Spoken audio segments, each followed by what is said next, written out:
आम बजट की सबसे बड़ी घोषणाओं में से एक थी केंद्र सरकार के उपक्रमों का रणनीति विनिवेश करने की घोषणा। अन्य बातों के अलावा इससे समग्र आर्थिक सुधार के एजेंडे को बल मिलेगा। वित्त मंत्री निर्मला सीतारमण ने गत वर्ष घोषणा की थी कि सरकार ऐसी एक नीति लाएगी। इसी हाल ही में कैबिनेट की मंजूरी मिली थी। नई नीति में सीपीएसई के लिए एक स्पष्ट खाका पेश करेगी। लक्ष्य होगा उनकी आमद मौजूदगी को न्यूनतम करना और निजी क्षेत्र को अधिक जगह देना। सरकार ने 4 व्यापक रणनीतिक क्षेत्रों की पहचान कर ली है।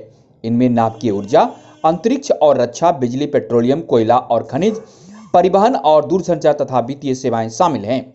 इन क्षेत्रों में सीपीएसई की उपस्थिति न्यूनतम होगी। गैर सामरिक क्षेत्रों में सीपीएसई का निजीकरण होगा या उन्हें बंद किया जाएगा।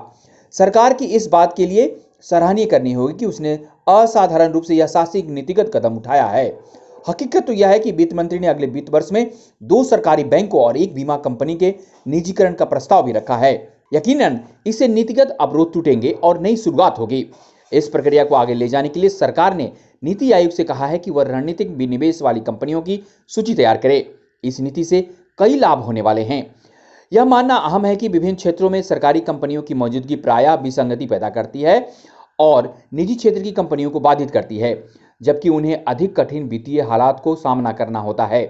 इतना ही नहीं, बड़ी तादाद में सरकारी कंपनियां घाटे में हैं और वे सरकारी वित्त पर बोझ के समान हैं।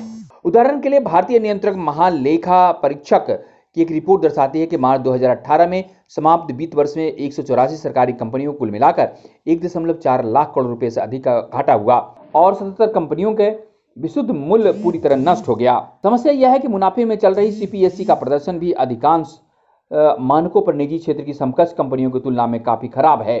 ऐसे में बड़ी तादाद में सीपीएसई की वित्तीय स्थिति को देखते हुए बेहतर यही होगा सरकार या तो उसका निजीकरण करे या उन्हें बंद कर दे।